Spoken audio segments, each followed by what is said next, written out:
Hello, Julian. Hello, Mike. How are you today? I'm fine. How are you? I'm all right. It's a bit cold, isn't it? It's a bit nippy, yes. Yeah. So, everybody listening, everybody watching, welcome to episode 20 Yes. of Veterinary Ramblings. Hooray! Yay! What do you say to a baked potato that's angry? Don't know. Anything you like. You just got to butter it up. Excellent. What do you call a baby potato? Small fry. That'd be like chips, really, wouldn't it? That'd be chips, yeah.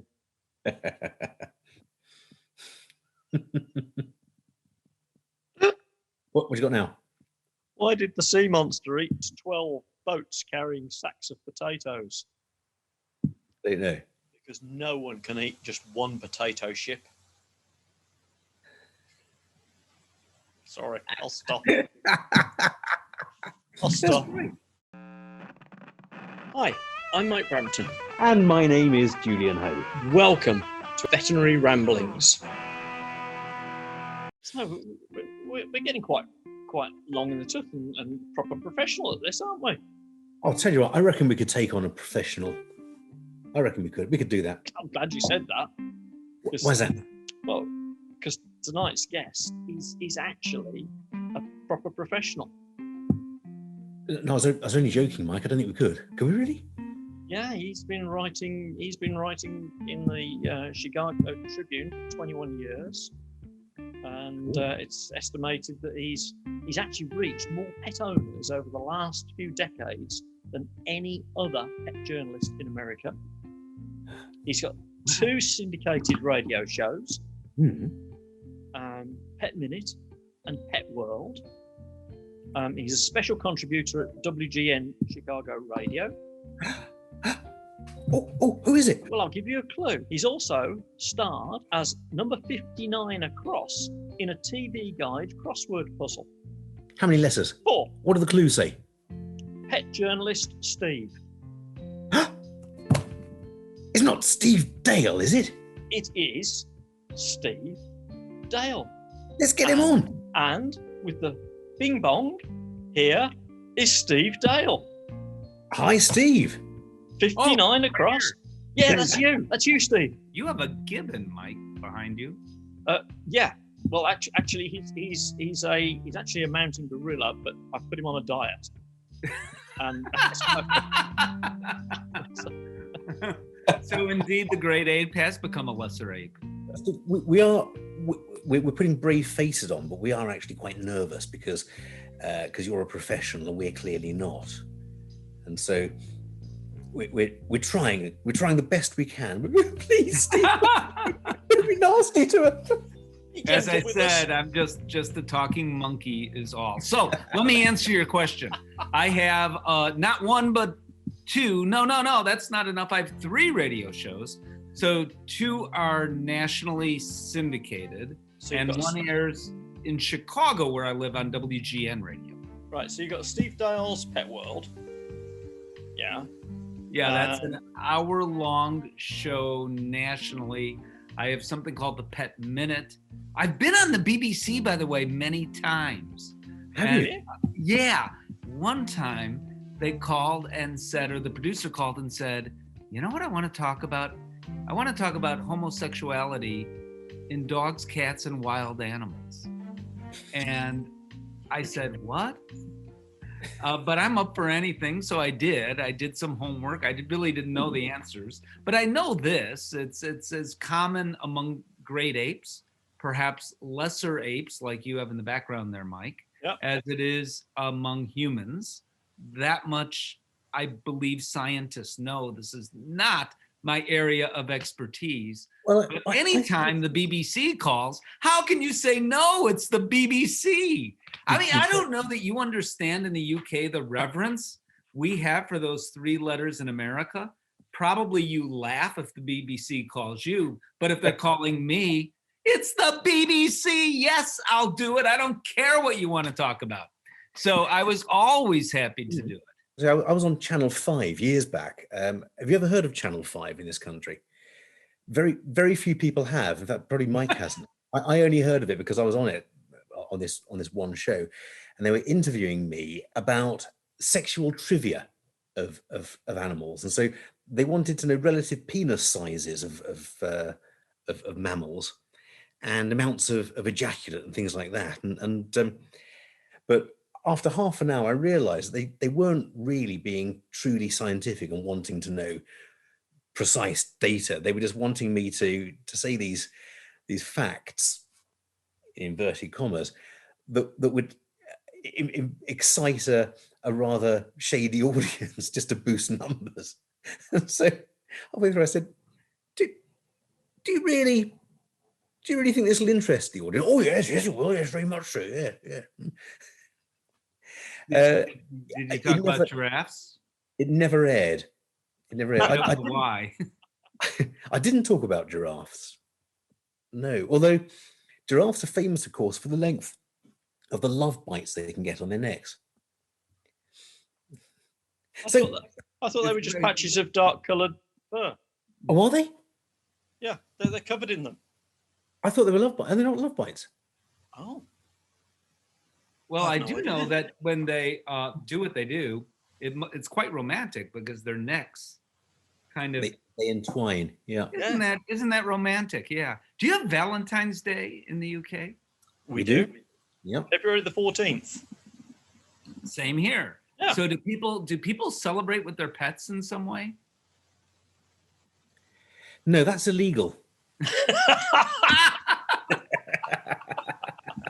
No, I didn't mean it that way. Oh, I see. Right. Sorry. Some people do buy cards and presents on Valentine's Day for their pets. Yeah. Actually, I think you've probably just answered it. Because every Valentine's Day I get a card, and I didn't realise it, and it's probably from Poppy the dog. It's from Poppy. Yeah. Year after year, and I'm sorry, Poppy. You've never sent her one back, have you? No. Now, do you sign Valentine's cards in America? Because with us in England, there's always a question mark. You never put your name down on a Valentine's card. It's always supposed to be a mystery, isn't it? Yeah, really. Unless it's to your wife. Yeah. Then you have to put who it is so that you can then say, look, you see, I sent you that. Sorry about our anniversary, but look, I got that. It's got my name on it.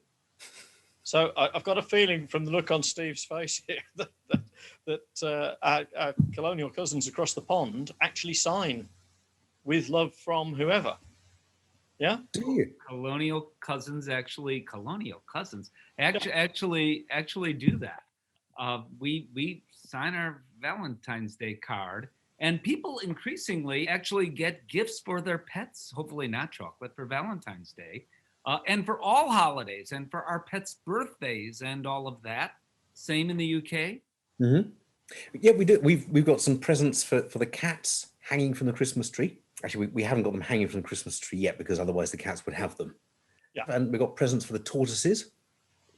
They are under the Christmas tree, not the tortoises.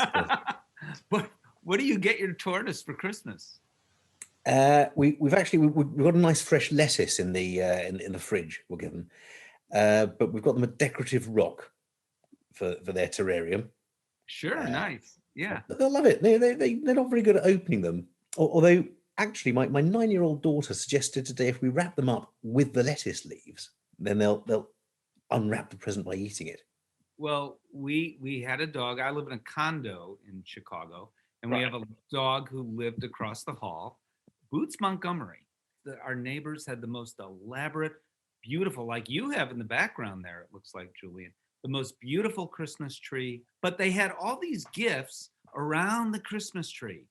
And we'd walk into their house and they'd say, now it's time to celebrate. And they gave our dogs gifts that were under the tree. And they would say to Boots Montgomery, go find your present. And Boots Montgomery, sure enough, would find her present. She knew exactly what was for her. What's more, she'd open it, not so delicately, but she'd open it. And it's amazing. It is amazing. I think our dogs can do far more then we give them credit and can learn more. And the same for cats, for sure. Yeah, I think you've hit the nail on the head there, Steve.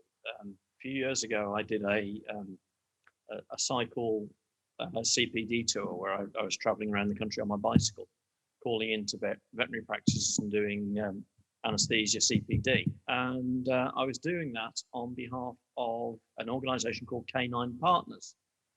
What Canine Partners in the UK do, and I'm sure there's an American equivalent, is they train not emotional support animals, as in I want to take my dog on a flight from Chicago to Las Vegas to go gambling. They train the animals to actually almost become carers for people who are have got restricted movement or aren't as mobile as they'd like to be. And these dogs will put the washing on. They'll take the washing out of the washing machine. I don't know they'll necessarily hang it up on the line, but they're not far off that sort of thing. They'll take the dogs shopping, and the dogs will pick the goods off the shelves and put it in the baskets. And I think one of the dogs I was lucky enough to meet, beautiful animal, he got something like 160 commands and reactions to these commands to help disabled and less able people than ourselves. Absolutely incredible. So I think you're absolutely right. They understand a lot more and are capable of a lot more than very often we give them credit for. I think they know a lot more than we understand that they know. And some of these things that they know, we don't even comprehend what they know. So for example, if I'm talking to you, if my dog is sitting right here by my side, she's not, she's 3 rooms away with my wife, but if she were right here, and if you were, I don't know about the UK, but the cable company in America, we're always angry at it, seems, right? So if you guys worked for the cable company and I was saying, my cable went out again, our dog would do one of 2 things, and most dogs would. They'd either hop into your lap or sit beside you if it's a dog too big to hop into a lap. Even those dogs will sometimes hop into a lap, or they'll run off into the other room. Either way, they know you're upset. You're not yelling at them. They know that. They pick up know on it. You're upset. They don't know that's the cable company, and they don't know that I pay too darn much for my bill every month. But they know that I'm feeling upset. And it doesn't even have to be that demonstrative. And this has happened to me. This actually did happen to me. And I'd like to talk about COVID and how you guys, as veterinary professionals, have played into what we know about COVID in a roundabout way. And I'll explain that in a moment. But I had a friend, a veterinarian, who early on in the pandemic passed away. And the minute I heard the news, our dog came running from the other room. She didn't hear the words, and if she had, she wouldn't have understood them. Yeah. On the telephone that someone was telling me when I heard about it, she knew how I was feeling 3 rooms away. How do dogs do that? Wow. Amazing. We must be emitting some sort of pheromone, mustn't we, at those times? Okay, explain this. And it happens all the time. My wife was at our car dealership, actually, because for the 3rd time this year, everyone has a reason why they don't like 2020. For me, it's flat tires. 3rd time this year, we've had a flat tire. So she goes in, they fix the tire, she comes back. My dog always tells me when my wife's going to come back. And it's not because of the elevator in the building, which our dog would hear. She hasn't even parked the car yet. She's about a quarter of a block away from our house when our dog knows. Now, she can't hear the car. We're 5 stories up. And as I say, it can be a block or 2 away that she knows my wife is coming home. At that point, she's not smelling my wife. But so what is it? And studies have been done about this. In fact, the guy wrote a book. I forget the name of the book, but I've got it back there among my books. And it's How Do Dogs Know When We're Coming Home? And he did a study where people came home from all different directions. And the dog knew. If I'm coming home, yes, that same dog who is more attached to my wife, once I'm in the elevator, she knows it, but not a block away. What is it about the bond that that dog has with my wife that's different than the bond with me? And how the heck does my dog know? Have you come across quantum biology? No, I don't even know what that is. It's an extension of the study of quantum physics, and probably one of the best illustrations in quantum physics. This is paired electron theory, isn't it? It's paired electron or paired photon theory, although it's more than a theory because we can measure it. And if you generate, it's tested with light particles, photons, and if you generate two particles at the same time from the same source, but with opposite spins, you can send one photon off anywhere in the world, in our atmosphere. If you then reverse the spin of the one that you've still got, the other one will also reverse its spin so that they're always spinning in opposite orbits. So I'm wondering whether there's something associated with some of the quantum biology. There's a very good book that UK listeners could pick up, which is Quantum Biology by Jim Al-Khalili. But my question is, how does that explain? Is it the accent, Steve? Is it my English accent? Can I get Mike to talk slower and louder? English accent? I thought it was from Alabama. But what y'all? But what I don't understand is how this would help our dog to understand that my wife is coming home, even though my wife is like a block away from our house. It would explain it if your dog has a small but serviceable cyclotron or particle accelerator in his basket. Yeah. I honestly don't know if you guys are being serious. We're always deadly serious. I think we're just wowed away by the idea that dogs can sense these things, and I say sense in the pure knowledge that I don't know which sense it is. Right. Is it one that we don't know about yet? But you're right. My dog doesn't move an awful lot. He's rather old and a bit frail, but he does. If my wife goes out shopping, she has an electric car. I struggle to hear her car. He's deaf as a post. He can't hear anything. And yet, when she comes up the drive, he'll perk up and go walking to the door. Yeah. Right. Yeah. That's what I'm talking about. Yeah. But if I drove up to your house, your dog wouldn't care, So, yeah. Or maybe if you drive up to your house, your dog doesn't care. Yeah. But I don't want to get personal. So I said that I had a story having to do with COVID. So, carry on. Sorry, we interrupted you there, Steve. You didn't. No. This is what happens on the show. We get onto all sorts of things. And I wasn't expecting to be discussing quantum biology this evening. That's for sure. I don't even know what quantum biology is. After all. Huh? This is not rocket science after all, is it? No. Apparently it is, if it's quantum biology. Oh, it is. You're right. But I guess, Tell us about COVID. Carry on. Back onto COVID, Steve. So I happen to be on the board of the WIN Feline Foundation. Do you guys know what that is? I wanted to ask you about that, but carry on. So pretty much everything we know about cats on the planet was once funded, that knowledge was once funded by the WIN Feline Foundation. So one classic example, going back way before you guys were even around in the 1960s, and don't argue with me, the cats were at that point in time. He's so kind, isn't he? Isn't he kind? Thank you, Steve. You're welcome. I'm either kind or a liar, depending on how you look at it. Don't ruin it now. Don't ruin it. No, you were doing great. Carry on. I will. So in the 1960s, cats, unfortunately, were getting something called dilated cardiomyopathy. And no one knew exactly what was causing it.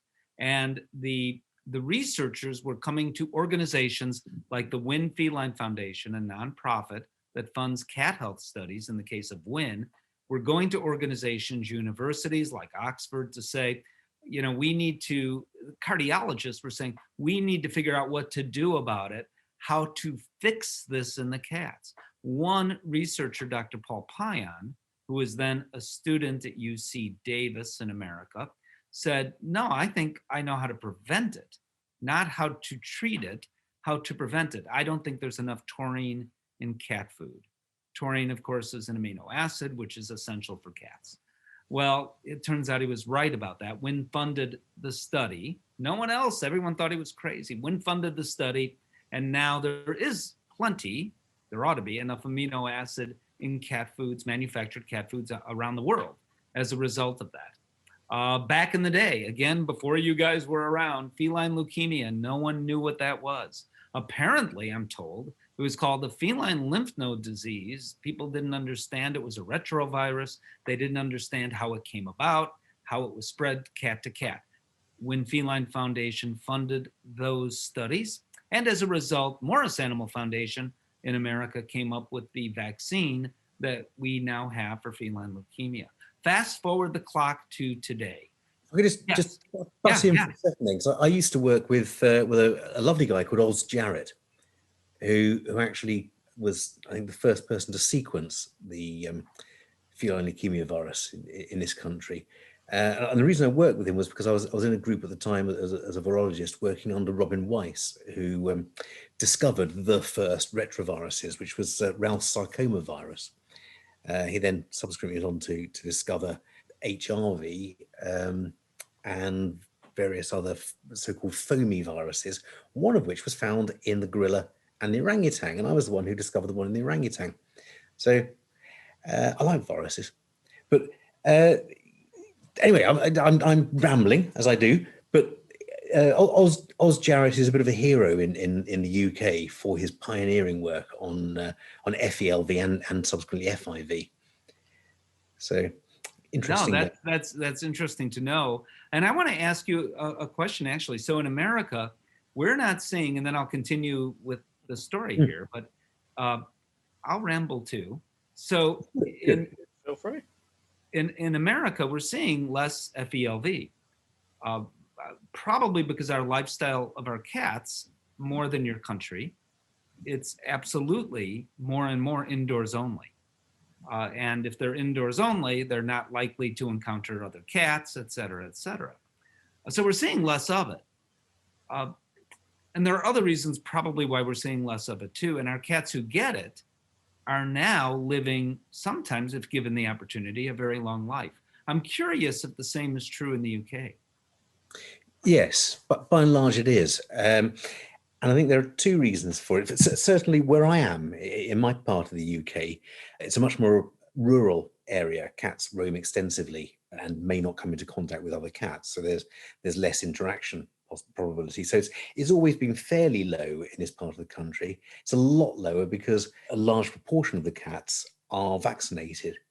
And in the urban areas, again, that's true. There's the population density, but people, I think, are keeping them in more in much the same way as they are where you are.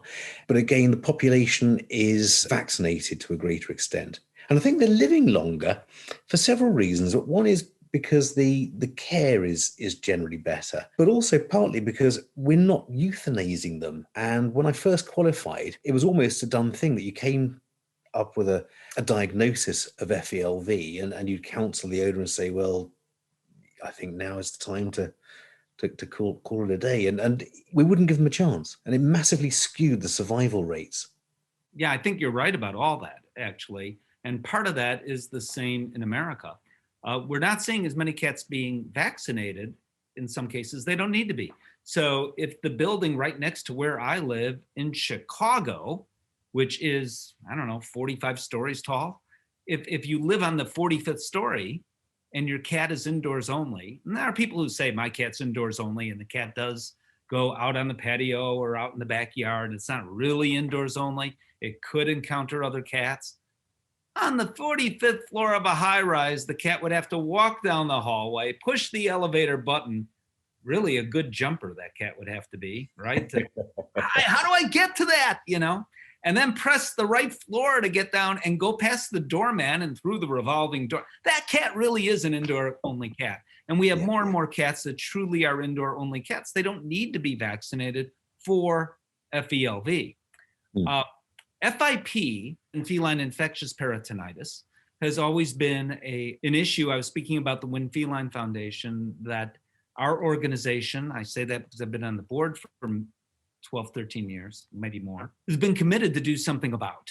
And it's been a tough one. I mean, before my time on the board, it wasn't even understood exactly how FIP worked.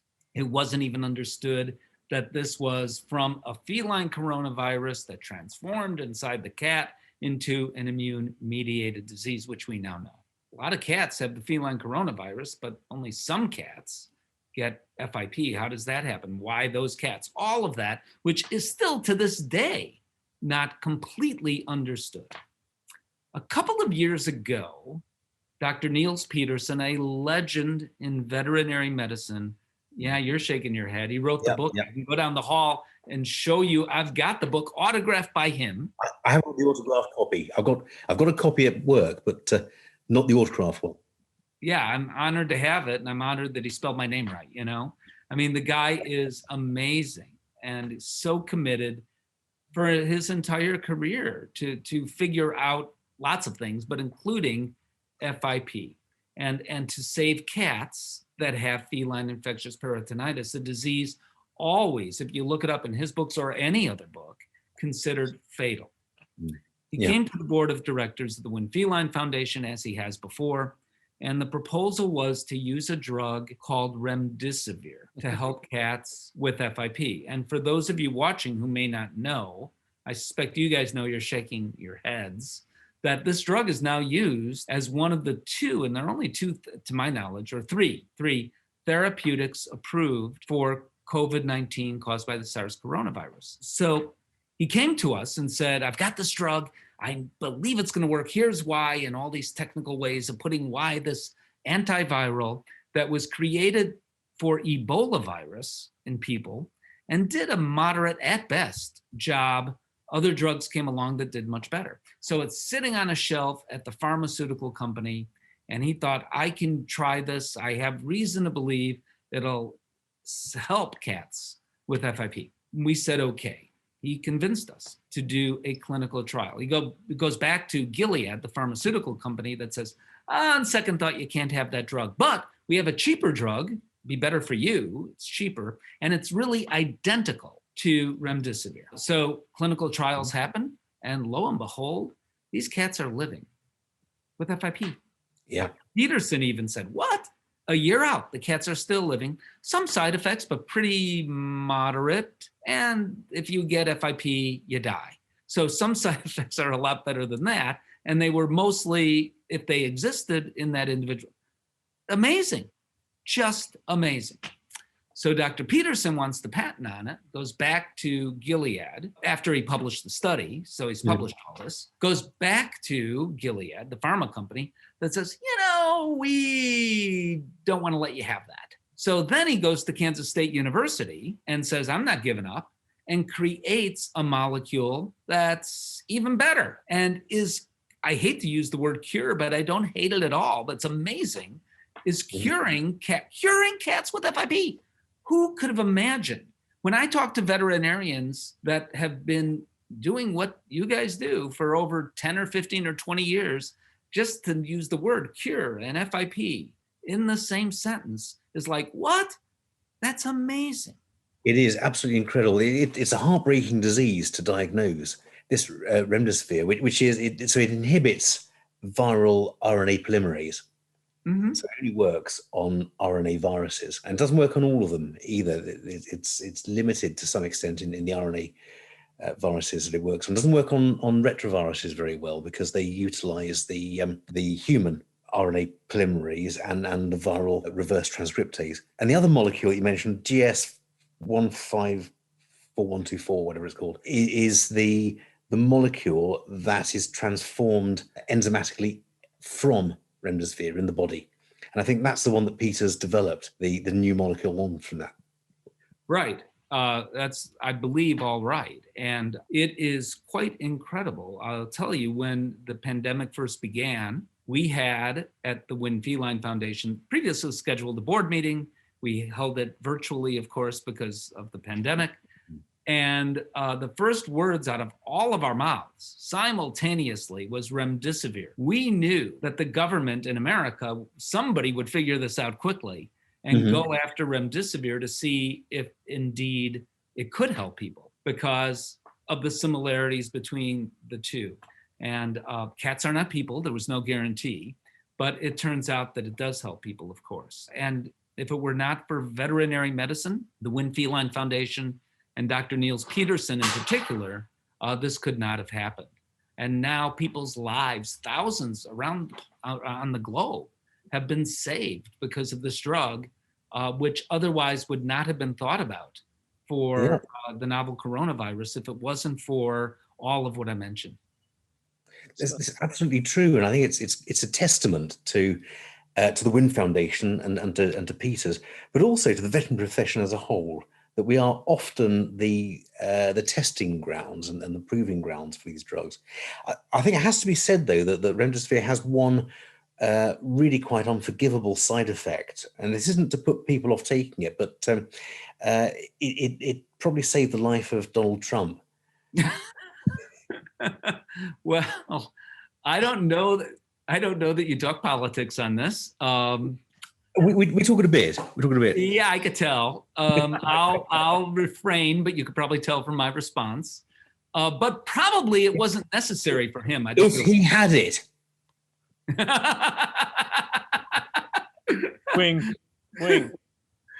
I travel enough and traveled before all the travel stopped around the world, as I'm honored to say I would give and bring me to the UK.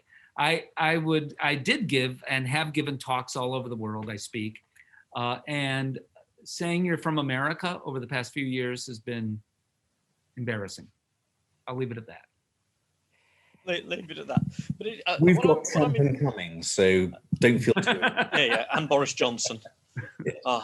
Johnson, rather. Yeah, I mean, he came on the show the other night. It was unbelievably bad, But Steve, it's interesting because you talk about the Wynn Feline Foundation. I wanted to ask you how you got involved in that, but the conversation's moved on from there, and you started talking. You're also involved in the Human Animal Bond Association. Is that correct?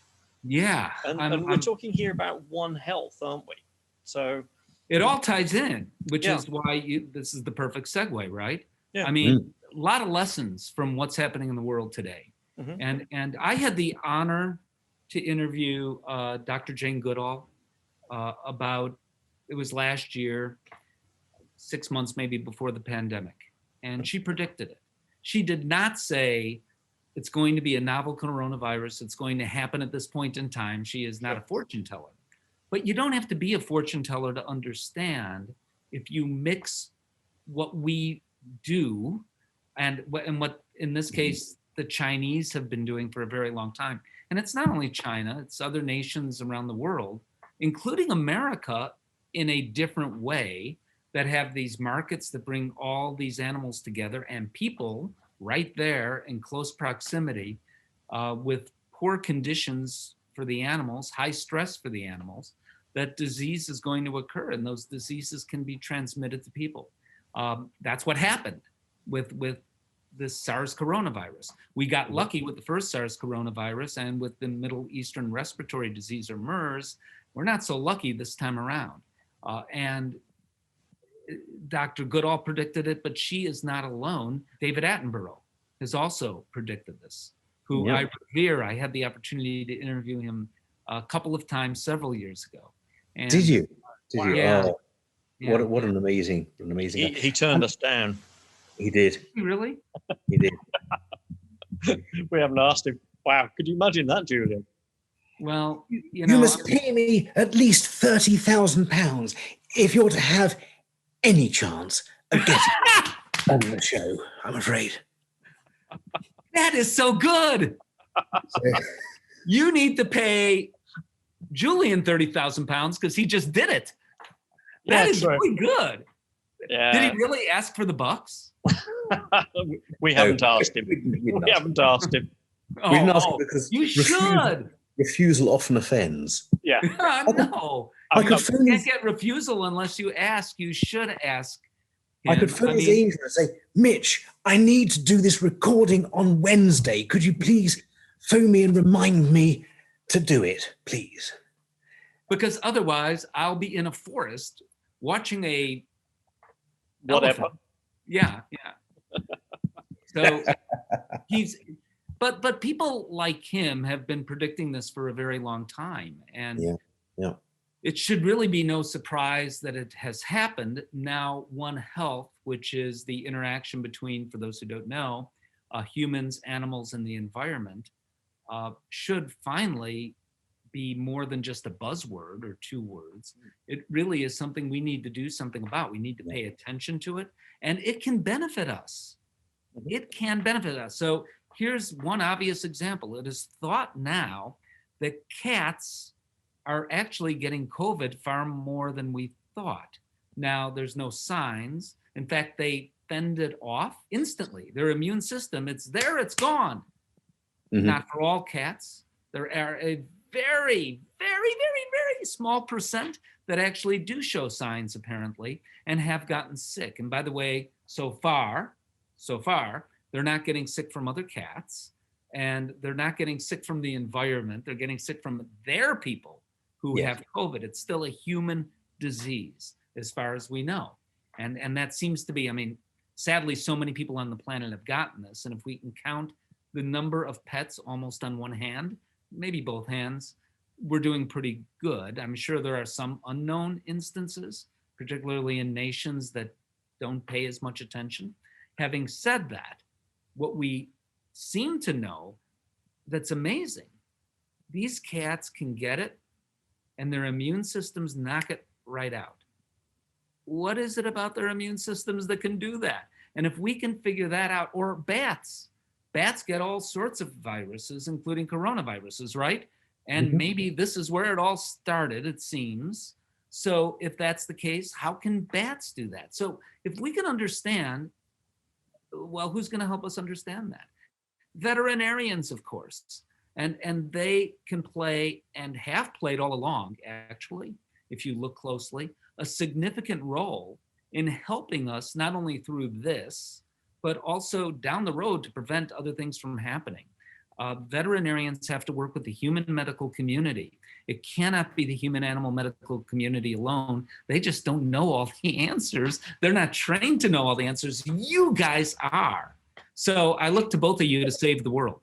We'll do it. We'll gladly do it. But it is that synergism, isn't it, between those two historically quite disparate branches of medicine, of science, because there's been this, I suppose, arrogance on both parts. We are dealing with a separate species. We're dealing with 30 different species. Well, depending on the veterinarian, it could be well over 30, right? Really? Sure. You know, so ask a zoo vet how many species they deal with. I guess the problem with the knowledge that cats can contract COVID and can possibly pass it on, that drives back to the original statement about the human-animal bond, because we're all, as vets, terrified in this country that if it's widely publicized that cats can contract COVID, then people are going to start losing that bond with their pets, or more likely, people are going to start resenting cats being in the neighborhood. They're going to think they're the ones that are spreading it.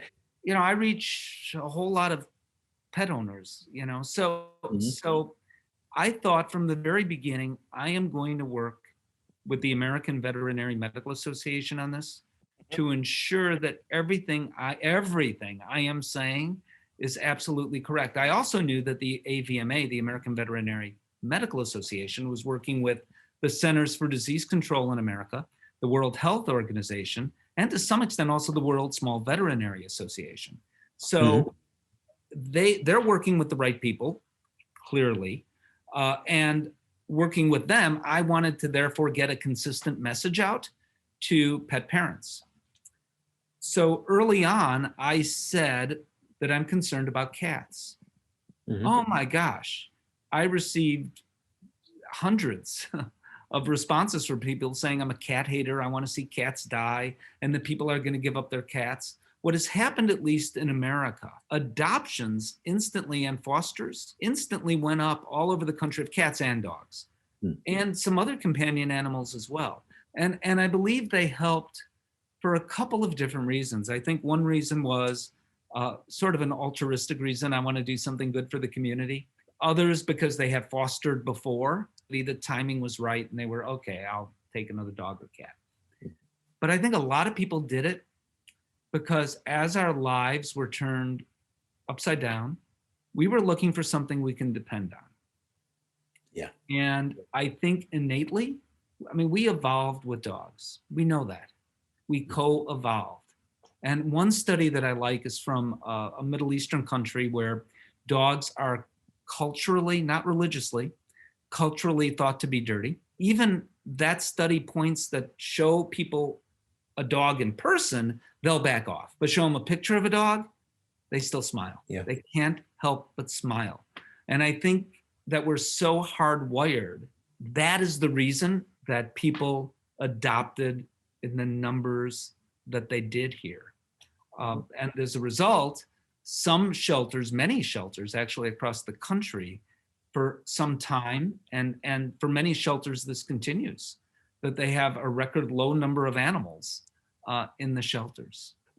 We often say, gosh, yeah, that they care more about their dog than their wife or their brother or sister.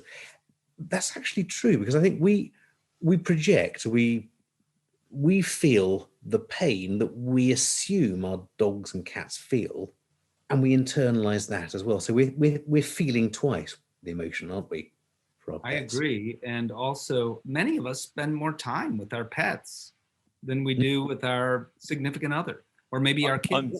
I am being constantly accused of spending more time and paying more attention to Poppy Dog than other people. Have you guys heard of the Fear Free initiative? No. The Fear 3 initiative. No, Fear Free. It's my accent this time. Fear free. So Fear free free. rather than free. Free. Free. Free from fear. Several years ago, a veterinarian, Dr. Marty Becker, came to me and he said, I'm going to begin this thing called Fear Free. And the idea is to minimize fear, anxiety, and stress in veterinary visits.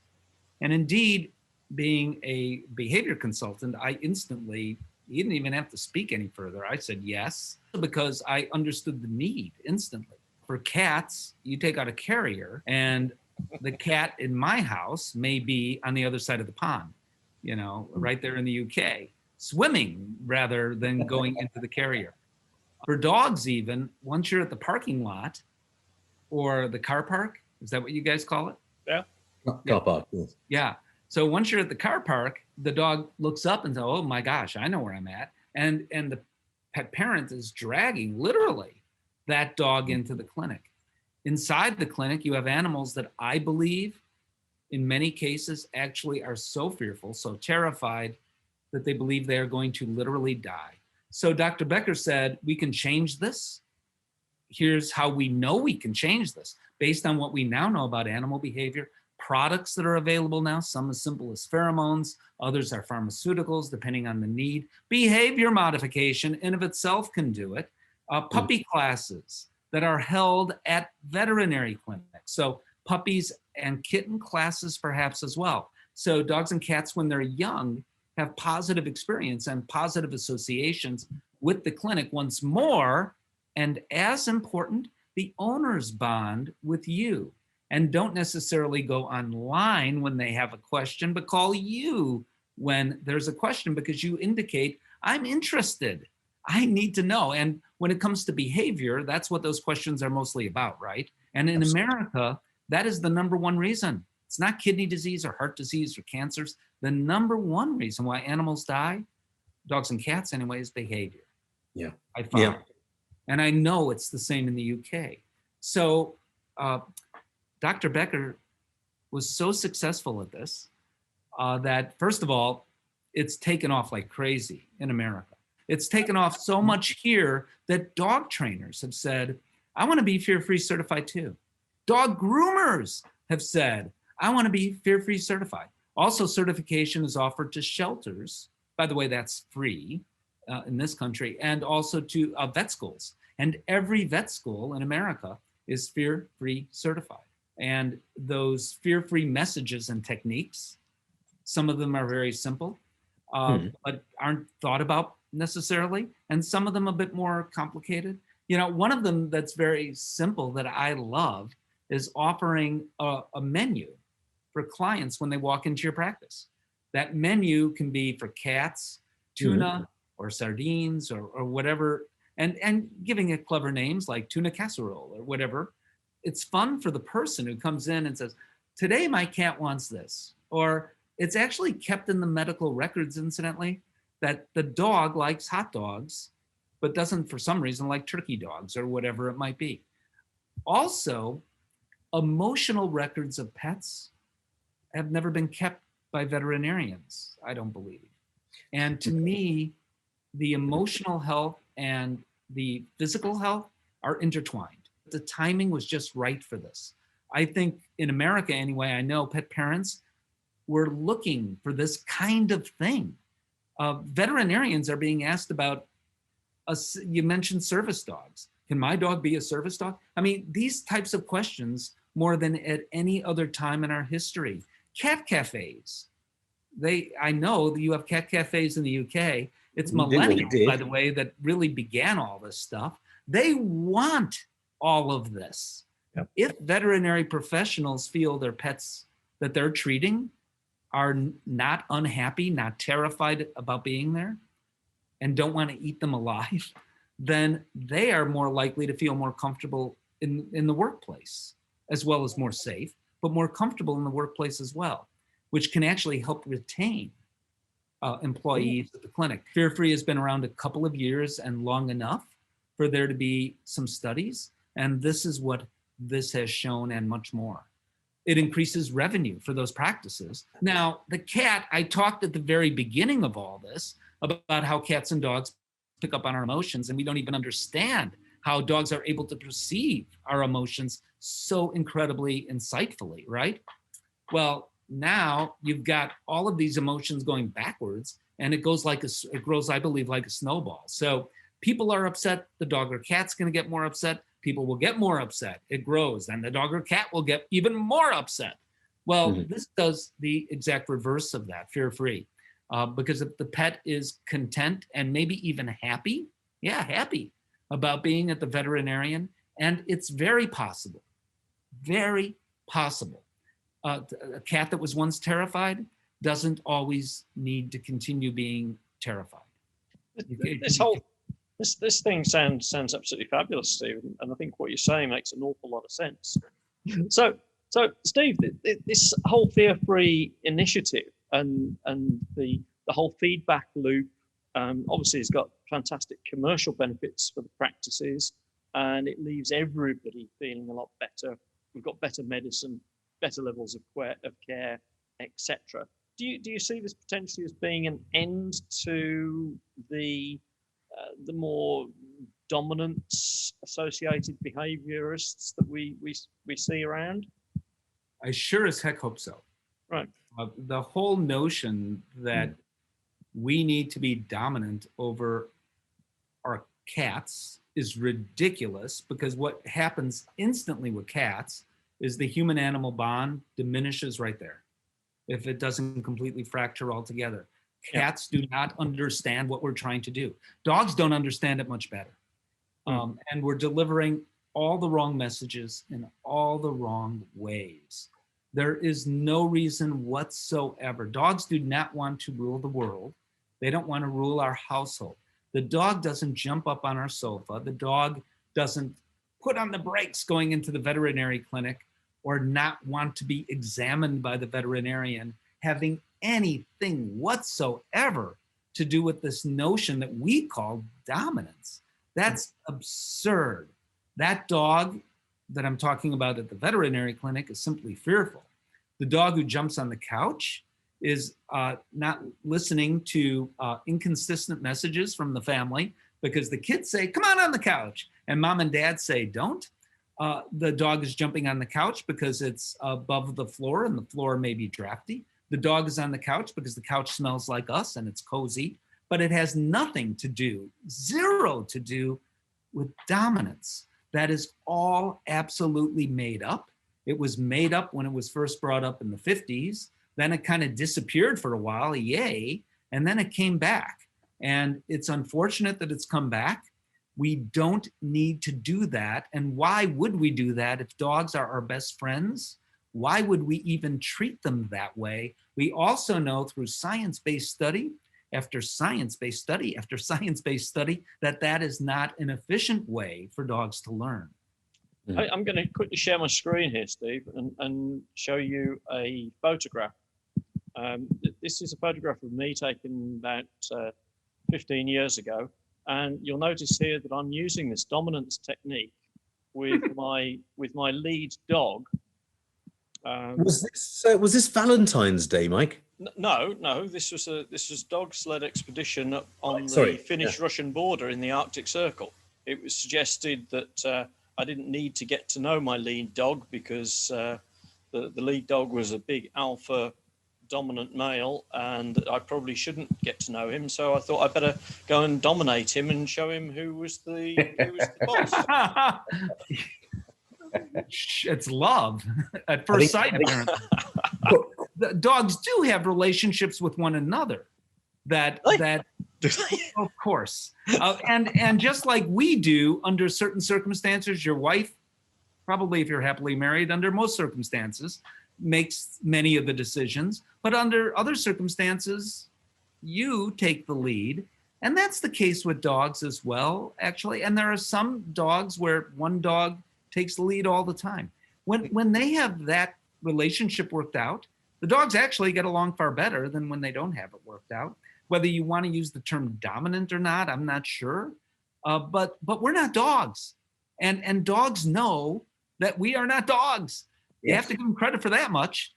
They clearly know that. But I've been asked at veterinary conferences, actually, by some veterinarian, well, I don't know. Dogs don't really know we're not dogs. How do they know? I can actually answer that. They clearly know we are not the same as they are.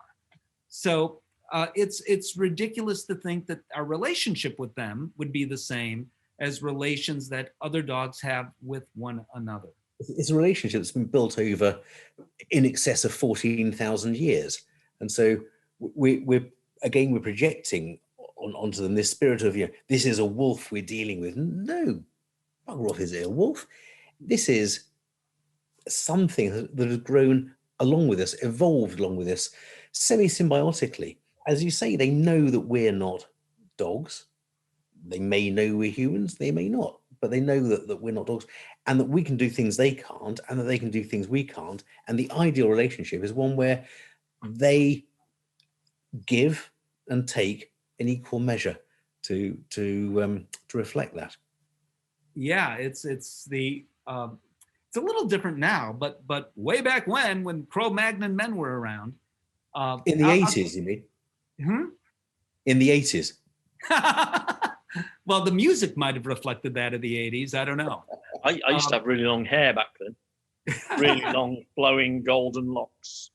I still got that. You know? Yeah, no, that's good. That's it. Yeah, we appreciate you putting the hat back on. Thank you.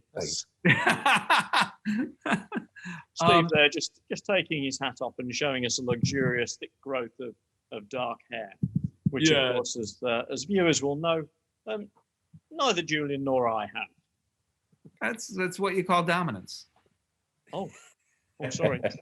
I'm sorry. So one thing that is about dogs and wolves, one of the talks I give actually is that dogs are not wolves. It's that, and I describe you don't need to train a dog like you would a wolf. I don't know how you train wolves. That's not my area of expertise. But don't train a dog that way. You don't need to do all of these things that some trainers do. And I also talk about nutrition, how nutritionally dogs have veered off, and we shouldn't feed them like wolves. They'd actually probably get sick. A dog prefers one thing over like a mouse. So dogs were given in this study a mouse as one choice. The other choice, pizza. And it must have been Chicago pizza because hands down, the dogs wanted the pizza. But that's true. That's called sugar addiction. Well, it's the carbohydrates that dogs actually can deal with that wolves don't want to have anything to do with. Of course, incidentally, in the study, the wolves didn't want anything to do with the pizza. They wanted the mouse. But none of that would be a surprise, you know. But if you watch some of the commercials in the US to feed your dog like a wolf, and if you go to websites that dog trainers have about training dogs like wolves, I think that that message is really important to impart. The other thing I wanted to say about that is that we now talk in America how dogs have gone from the backyard into our homes, into our bedrooms, onto our beds. It's all true. However, it's actually not news. We know by archaeological evidence that thousands of years ago, 14,000 years ago or more, that we were buried alongside dogs, or dogs were buried alongside us. Now, I don't know if it was a hut or a cave, but you know, both. They were like human dwellings that were constructed or in caves. We actually slept side by side, and they weren't dogs yet. They were kind of like wolf dogs. They were in the process of evolving from the species of wolf, by the way, that's long gone, long extinct for thousands of years. But we actually slept. Now think about it. That means they trusted us. I mean, there wasn't birth control then. And to my knowledge, you guys didn't spay neuter 14,000 years ago. So they had puppies, and they trusted us with those puppies, and we trusted them with our newborn. And there must have been some instances where things didn't go well on both ends. And, you know, I suppose, and if it didn't go well, I would imagine that dog would be, or wolf dog or whatever, destroyed. But that's how we created what we have now, right? If you think about that, there's no other species on the planet that two predators, what's more, that had that kind of relationship and still have that kind of relationship. Yeah, I think you're absolutely right. Absolutely right. No, Poppy, you're not coming on the bed tonight. I don't know what your ancestors did or what Uncle Steve told you. You're not coming on the bed tonight. But we do everything we can, I think, to nurture that and to keep that relationship going. Yeah, but Poppy's still not coming on the bed tonight. Not after I told you that story. One of the ways I've found I can most alienate a dog from the practice is by clipping its nails badly as a puppy. You can do many other things, but actually if you muck that simple thing up when it's a puppy, you've lost that dog forever. No behavioral modification that I've come across can get that back. And I think it's that real painful experience that is direct. You can frighten a dog. You talk about these dogs that maybe in practice is thinking, I'm going to die. I'm sure they don't think my owner has brought me here to die. They're probably as worried for their owner because they just think we're both here and we're in danger. There's nothing the owner's done, nothing necessarily the vet has done or will do, but there's this feeling of terror that they reach. But you clip that dog's nails and cause pain, then that is a lasting, nociceptive, revulsive association that they will never ever get rid of. And I think anyone who's listening who either owns a dog or is a vet, please remember that when you have a puppy, and just be gentle. If you're going to clip its nails, take a tiny bit off and get it back in a few days later. Take a tiny bit off, give it some liver paste or treats or something, a bit of raw food if you like treating salmonella, and just give it something nice to get. I was segueing in there. You talk about people wanting to treat their dogs like wolves. There's a huge raw food move over here. Here too. Yeah, people don't believe it. You know, it's tough, and that's why I give that talk both to the general public as well as to veterinary professionals who greatly get it. It's the general public that's sometimes sold by these marketing efforts and just conversations online. So, Steve, I don't know whether Mike mentioned to you when he asked you to come on the show, and thanks very much for coming on. But did he mention a little thing that we're running called 60-second CPD? No, in Chicago, CPD is the Chicago Police Department. So now I'm really worried about what this is. In the UK, CPD is continuing professional development, Right. which is just CE, isn't it? In America, continued education. Yes. And we're running this idea of limiting someone to 60 seconds to explain a topic, any topic of their choice, and we usually give them the option to be timed doing that if they want. Now, you haven't had any chance to prepare, and nor has anyone else, because that's where we. Do you want to take up the challenge? Sure. Yeah. Yeah. You up for that? Fantastic. Yeah, yeah. Okay. Fantastic. That'd be brilliant if you would, Steve. Mike has held up a clock. Okay. If you did, that'd be absolutely awesome. It'd be great. What do you want to So- cover in 60 seconds then, Steve? I was thinking getting cats into carriers. Getting cats into carriers. Fantastic. So the number one reason, unfortunately, as to why cats don't go to the veterinarian is the carrier comes out and the cats are gone. It's such a struggle to get them into the carrier. That can change. Leave the carrier out all the time as if it's a piece of furniture. Periodically drop treats inside so it becomes an automatic food dispenser. Over time, and the amount of time depends on the cat will actually look inside the carrier for food. Then what you do, once that happens, feed the cat out of the carrier. Give the cat a tour of your house. Take the cat around inside the carrier and say, this is the living room, this is the kitchen. Then routinely and nonchalantly let the cat out of the carrier. Eventually take the cat into the car. Drive nowhere except around the block, then come back home for a meal so the cat associates that car ride and the carrier with something good. And now you're ready to see your veterinary professional. Wow.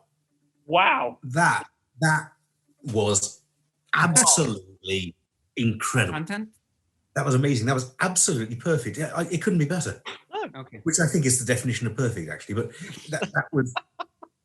that was great. I mean, wow. Yeah, amazing. Thank you so much.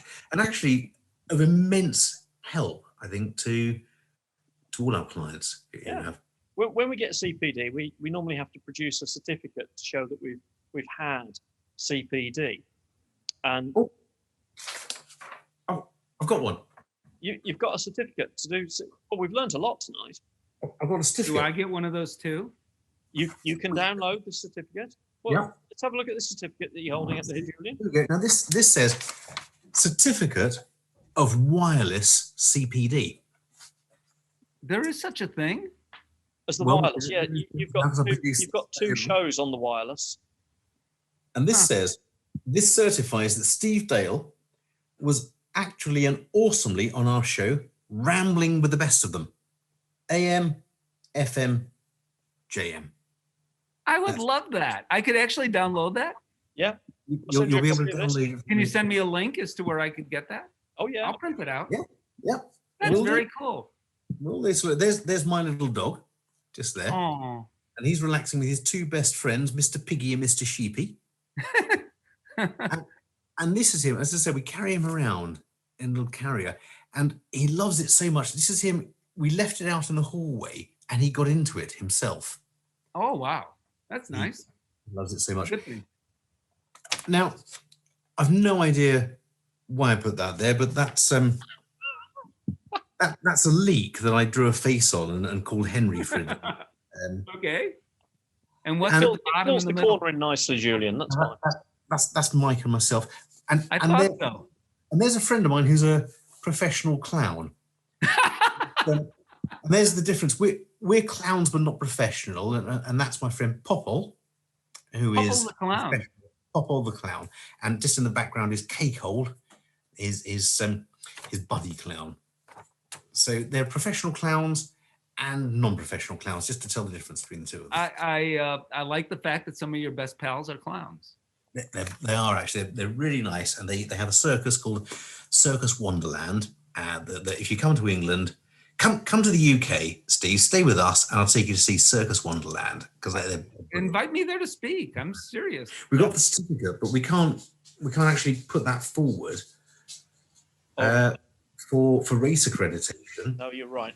Or to fulfil the RCVS requirements. Yes, we have to reflect, don't we? You've got to reflect on CPD. Do you have to do that, Steve, as well in America? You mean put up the certificate to the mirror so it reflects? No. Well, That's about as close as we get. I don't know what you mean. Oh, okay. No, we don't. You go to a class and you get the credit, and that's it. What do you mean by reflect? You sort of sit like this. And, Oh. will you join us in this reflection on the CPD?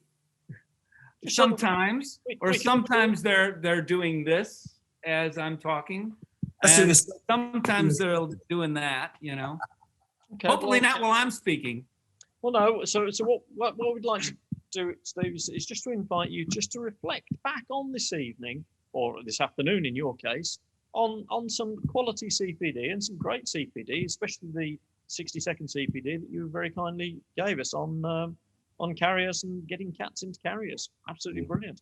So I don't know. Did I follow Margie Shirk at all with any quality? She's a hard act to follow. It was brilliant. It was absolutely spot on. Absolutely fine. Absolutely fine. It was So great. let's just join us now for a moment's reflection on the CPD that we've received.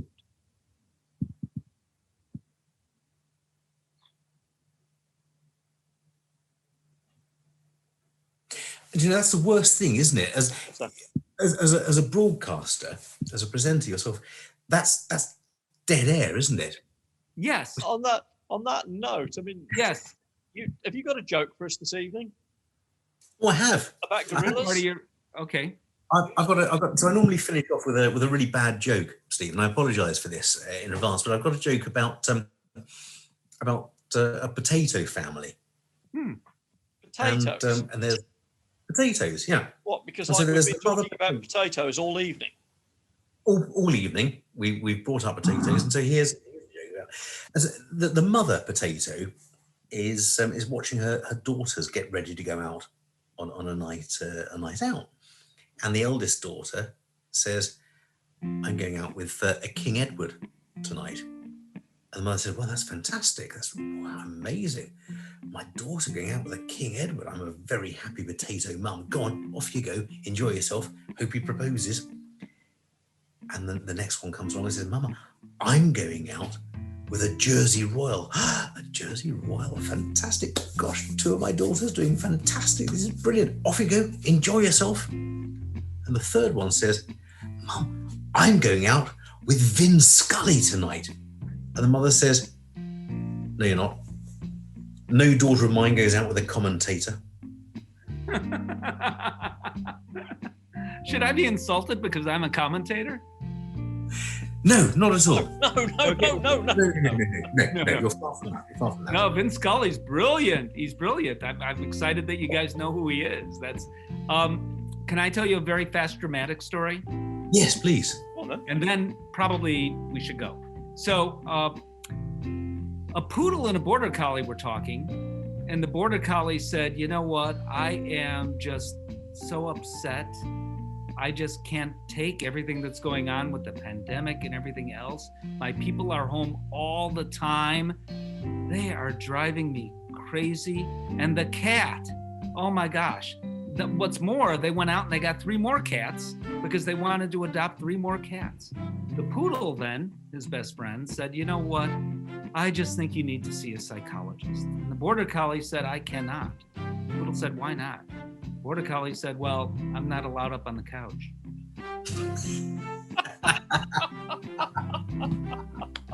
You should really hang up on me now. Listen, That's better than my jokes. That's very good. that's No, it's brilliant. not. Steve Dale, can I say thank you very, very much for joining us tonight, and to all of our listeners or all of our viewers, whether you're watching us on Facebook or YouTube, or whether you're listening to us on Spotify or Amazon or through Alexa or all of those various streaming platforms. If you've liked what you've seen or heard, then click like, let us know, give us some feedback, and share what you've learned and what you've picked up with your friends. Get them all along to the party, because the more the merrier. So on that note, Steve, if I could raise my glass to you and wish you, may your dog go with you. May your dog go with you, Steve. Thank you so much. Cheers. Thank you guys. And cut. Have you enjoyed yourself, Steve? Yeah, it was fun. I would do this anytime. Thank you. Thank you so much. It's been such a great night.